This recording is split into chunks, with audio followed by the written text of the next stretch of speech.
kundirimba umuziki ko nari mwamubuze masengesho. Sasa ulisemaga mubura. Wavuze ngo nta bubasha nakunye ngo nta bubasha uvuze yego washusha kungaragarize ko ufise ububasha manake yupo. Chinga sasa ni mtizame pale mchumba unakutana NTARE umemweka. Aisha walai Aisha shaka menya buryo office simranionea akili Aisha tusikie mwe fise mwe yuko kwirukana ukamvira mu nzu none ko kuwanse ko ndaba pale Aisha Aisha hapana hapana mi walai abakoze Aishimedi fisa makiga mico chimba cha Aisha ko narahari tatoka panimenti zama wazabu ile siku wambia.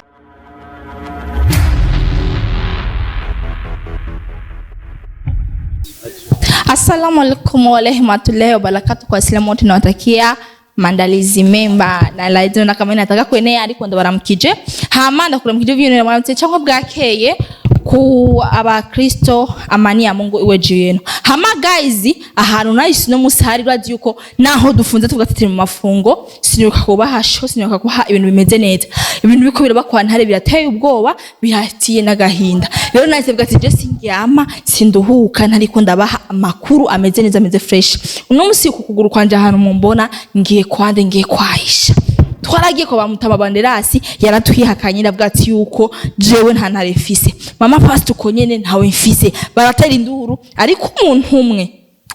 umwe Aisha ne tutagiye ko kugirane kugenda kumuraba ko NTARE osanga amakuru yose Aisha ari wayafise ariko ande NTARE ariko abaisha hama guys muze tugende sindeka kubaha urusaku namuvyukiye mu gitondo ashaje mu gitondo cha swara kugirane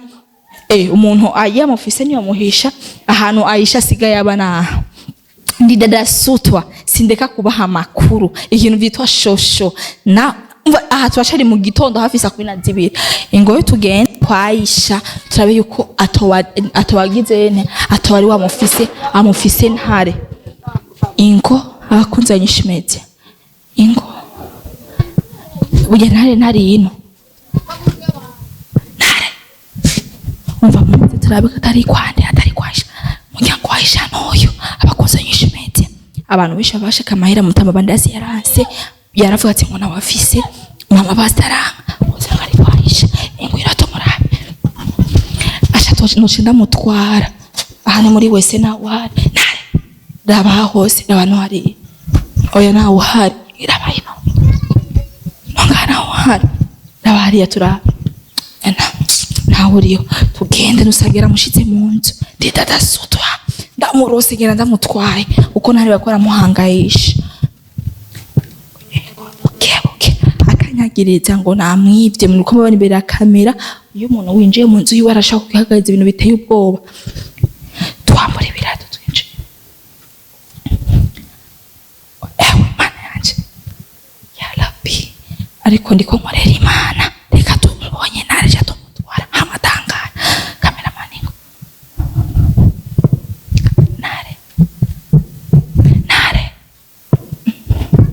abakunze Anyishimedi NTARE nawo hari hodi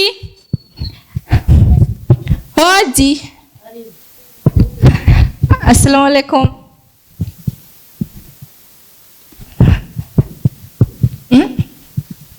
assalamu alaikum assalam uko sawa niko sawa ugenda wegera we Aisha umuchumba canje kuraraba mwiki nice yeni pako mtama bambye nice kwanza egera kwanza egera hariya Aisha pana na we tusioneane nitubonerane munzi wanje waje gukora iki sindo tuongee basi juu nisikilize munzi wanje je mbona uri kuraraba kwanza mu cyumba uri kuraraba hariya uri kuraraba ine wabitse mu iki nga basi nisikiliza fujo nice tumoto nice wabitse mu iki. Okay basi mamangu andamkije uko sawa kwanza umeze neza meze neza naisha kagusa makuru ya NTARE bameze gute nayonze nayonze sasa kama uyayiwe reka basi ndabe ngahe ndazi iki ni cyumba cy'wanje ari kintu wabitse ngahe ndani ndakubadiki okay ari kintu wabitse ngahe ndani amangu tuko muswawo mu twononera rese wewe jambo na woshaka kunyononera isomo yiwanje y'amasaha okay uravyumva basi tuyage ndabigusabye nakumva basi tongeye siye mamangu nako ombi basi sawa mina kusubiri hapa tongeye uko fise ibibazo byinshi mama na mimi nakuamkia asubuhi mama yake okay akoze nshimdere tuyage na mama Aisha naho tugerageje kugira ati kubera nanje ivyo naje kurondera burya ntabyo mbonye nta kundi ariko reka aduhe umuco so imbere ya byose kwanda kuhate je ngumo mbona uvuga uraba inzu yanje wikagura uyirabamwo nibiko kurayirabamwo nibiki wabitsemo basi kama unaja ntacho uyagizaho nyemera nkaraba hari ndani ajya kugira chimba cyo wabitsemo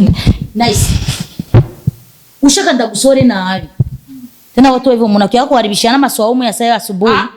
Aisha sasa wewe muchumba chiwanje chinjamo jewe gusa nta suku ukora muchumbi wawe habwa tiko nasi no kumara kuraba oho boro uba mwinzo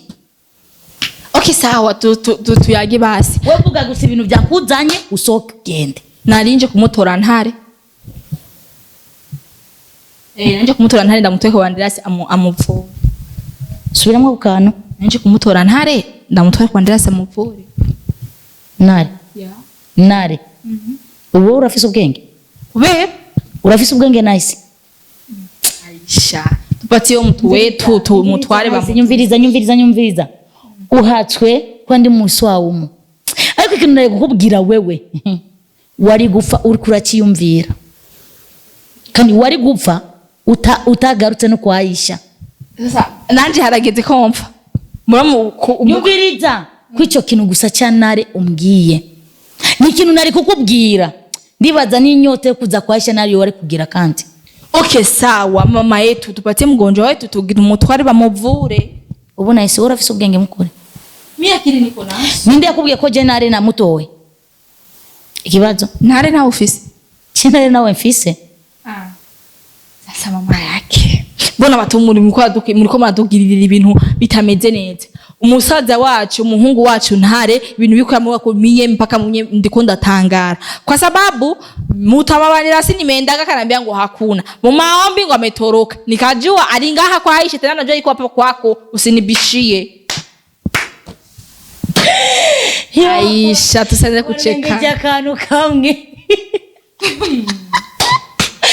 bakunzi wa Inyishu Media ndabaramukije kwanza mbere kuvuga mumbabarire nihirikiye kwanza kumwishura uyu nice kubera nabonye ibigeragezo nashaka kubamwo ariko Imana irabinsimbikije imbere irabinjanyemo ubu rero bakunzi wa Inyishu Media ari ikintu umuntu umwe ambagije nice asanze kubera mfise ndi muri swawumu nari kumwibwira ikintu kimwe n'ikintu gusa n'inyota yo kwa Aisha naye yari kugaruka ariko ikintu rero kimwe uyu mukobwa mbwiye asenari yagize iki mina jerare alingahi wa kila kile chumba kile kija chumba afisemo make bakunzi ba Inyishu Media nimubone ko natwenze sinwenze ko nezerewe mwenze kubera mbabaye bubaje niki ntare yashapona mbabajwe na ntare kimwe cya mbere ico ndibaza nice igihe wari nga we nakubwiye gute kwa ntare wambwiye ati nzokora ibishoka byose ndamukora mu maombi ariko ubu ugiye kundirimba ko kunda wako ko ntare yatorotse mu masengesho ntare naragi mama pastor mamagambye ati ntawe hari mu masengesho rero mwaba abantu babiri babivuze ni wewe na Mutamabanderasi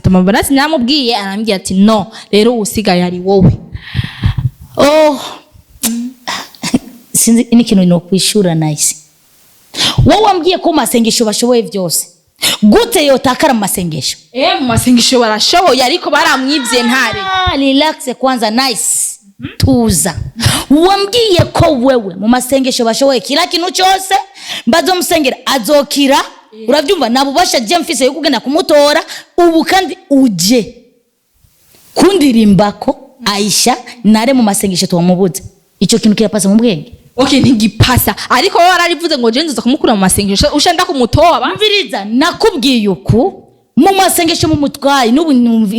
ndagusubiremo ko numvise w'amatwi wawe nabwo wumva nakubwiye uko ujya nare mu mutwe mu masengesho nare sumusenzi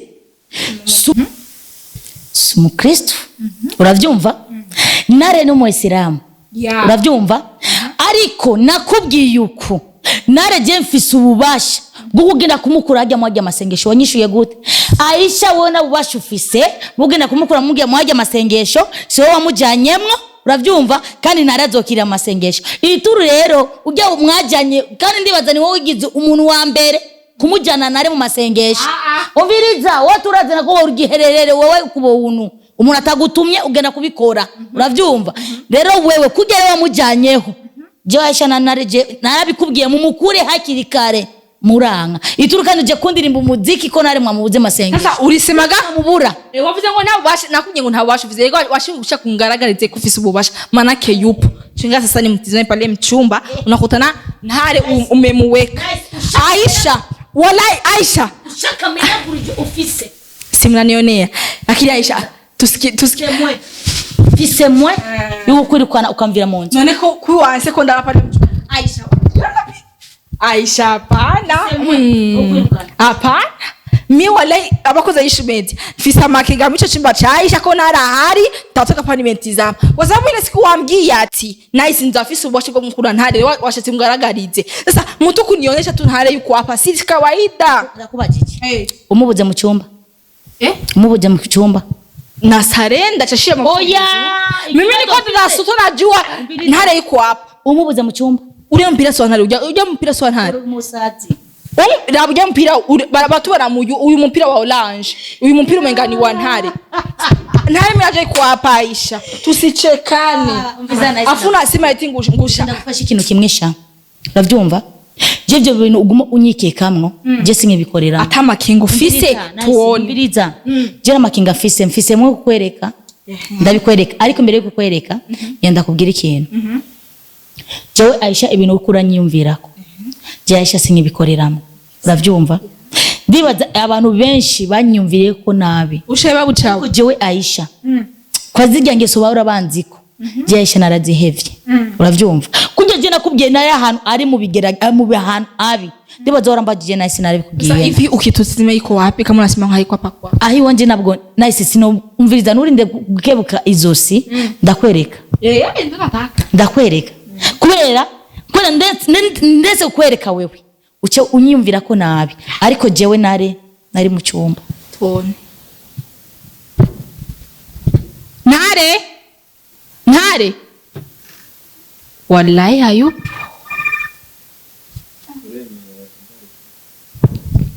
sasa ayu yuko wapi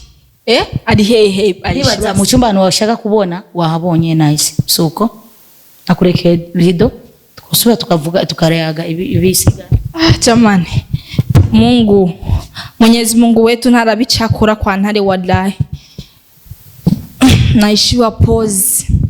Aisha sasa wewe tonge basi yo nasikia ngo ushaiba buchawi ushaiba kuroga kweli je pura uona kumhatse uheze kunyishira mu nzu ya baje ibintu ugira ugire nabwo vyaye ko birampimbara nice ushaiba buchawi kweli wewe apa wamushiteka ibihuzu sinabwo nice ndibaza nakweretse na ukinge ni rido n'inyuma muryango wahabonye suko ariko je ibintu by'uburodi je no Aisha sinkibikoreramo kandi mumbabarire vraiment ushaba bucawe je narabihevye imyaka sasa Aisha je natiyo kusasa kusumbuwe okay wewe wavuga ati usigaye were kwa twerekere ngaha ukukora mangetengete yawe tubone ntade basipenye yuko nje ngene ndamuza ni umusaza wanje basi je mvuga make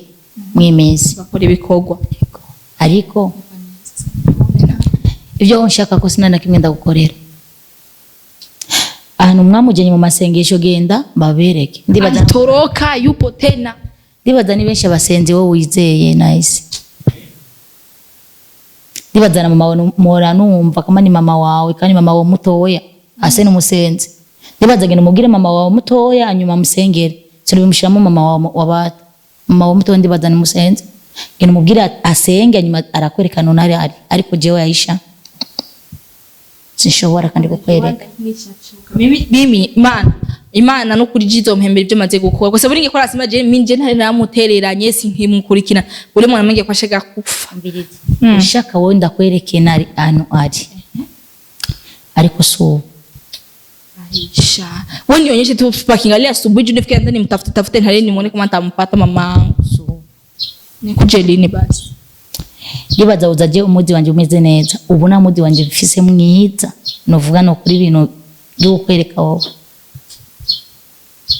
mama yake ule ni mtoto wako yaragukoresha ibiganiro yaragupromotingira uburozi bwawe wayi sasa ivusha bwacu simufanyize tumuone penye ko ndende nimuchukwe nimurudishe mu maombi amanu beko banderasi nice naam Yibaza